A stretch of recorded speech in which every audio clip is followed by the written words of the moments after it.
Not only did we get the release date of Hollow Knight Silksong, which by the way is coming on September 4th, unless you live under a rock and you haven't heard of that in the past 24 hours, actually more like 18 hours. Anyway, it doesn't really matter. We also had a Bloomberg article about the development of Silksong, which is something I didn't think Team Cherry would even talk about, but they actually went ahead and did, and just straight up gave us the reason why they didn't really communicate, and just why it took so long to make the game, which my mind is blown. I genuinely didn't think we would get this at least until after release, or a couple of months after that, once they're done with the initial bugs and whatnot. But the answer to why it took so long isn't really what you would be expecting. Well, it is exactly what you would be expecting, depending on what you're thinking of this. But anyway, let's get through it. There's a couple like bigger quote-unquote questions that were asked in this, with the first one being, why did it take this long? Well, it's because they just had fun with it. They had fun developing the game, and they needed the time to make sure the game was the best they could make. There weren't any development issues or anything of the sort, any engine issues, big bugs, or development hell. They just straight up worked on this game all of these 7 years to make it as good as it could be. They just wanted to be creative. They wanted to do their vision. And honestly, that's the best way to be an indie developer. That's the essence of being an indie developer, to do what you want with creative freedom. They also wanted to make the game bigger than Hollow Knight, or at least as big as Hollow Knight. That's how the quest system was born, and how multiple towns were created as well, since Hollow Knight only had one central town. Of course, there's the whole thing of Farloom being a kingdom that is alive rather than dead, like Hallow Nest. Their development style was very relaxed. Ideas flowed naturally, and if something sounded fun, they just straight up added it, which... It's interesting to think of Team Cherry just being in a meeting and then just throwing ideas, and they're like, oh, hey, yeah, that sounds funny. Let's just add it, right? But it does just straight up feed into them the way that they wanted to make the game, to have fun with it.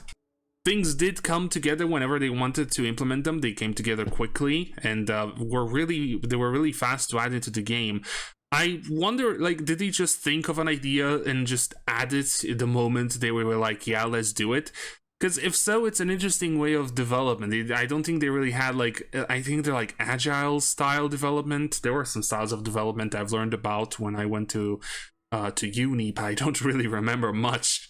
Doing this, they could have just added as much content, and Team Cherry could have kept going because of all the ideas they would just randomly get. But they did know that at some point they would have to stop working on the game. They would have to release the game. Like, Ari Gibson continued drawing many concept arts that could have gotten into the game. I'm quite sure that he still might have a bunch in wherever he draws the concept arts. Another thing that allowed them to easily do this and take so long for creating Silksong and being able to implement all their ideas was the fact that they didn't have to worry about money, because Hollow Knight was an immense success. A ton of copies sold throughout the years, both at release with the new boost from when they released on the Switch, and now as it got more and more popular, and especially with Silksong. Lots of people have started playing Hollow Knight because of the Silksong announcement. They saw Silksong and they were like, oh hey, let's play the prequel, the previous one as well. Now, on to the big one. Why didn't Team Cherry communicate? Well, it's literally what a lot of people were saying. Team Cherry thought that people would just be annoyed by their updates just being, we're working on it, over and over again. Because they didn't want to spoil stuff from the game prior to its release. You know, secrets remaining secrets. Which makes a ton of sense when you think about it. yeah, sure, the community was very divisive when it came to like communication versus no communication. Lots of people wanted to have those like small tidbits of we're still working on it, including myself.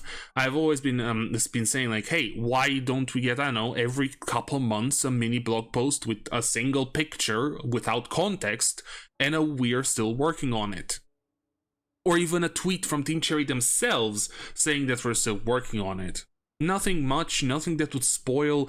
Like, I don't think having a still frame of an enemy's attack that we haven't seen before, like maybe an enemy we've seen but an attack we haven't, would really spoil too much, right? That's what I'm saying. They also thought the game would be out way faster than this. And the funny part is that the pandemic didn't really slow them down. Adelaide wasn't really hit as badly as other areas of the world during the 2020 pandemic, and that's honestly kind of interesting because people were thinking that maybe development did slow down during that period, like 2020 to 2022, but it seems like not, because initially the 2023 release date we had from Xbox was real. Xbox didn't pull it out of their behind. That window was given by Team Cherry because they thought they could get it released summer of 2023. But it seems like they did unfortunately underestimate the amount of effort it would take to develop the more complex systems of Silksong, and thus it most likely led to them having to take more time, which of course we had the delay. I think it was in May, or was it at the very beginning of June that we got the delay announcement from Leth. Another thing is they're not really online that much. They don't read YouTube, they don't go on Reddit. So that could also count to them not really having a true like vision on what the community is like. But then again, I feel like Leth specifically, like, okay, Team Cherry did get some funny comments from their friends and family who did see things, who do go more online more often. But I feel like Leth would have told them, like, hey guys, there's like lots of things happening every time a big event is coming, and there's no communication from anyone. Because remember, the majority of communication we've had was with Leth, especially in the past 4-5 years. Like, I think the Edge magazine was the last direct communication we had with Team Cherry, and after that it was Leth with the riddles and the messages and everything. But yeah, I feel like I'm still sort of divided on this. I can understand Team Cherry wanting to just sit back, not go online, and take care of making the game. That makes total sense, but I feel like some direct communication was still needed.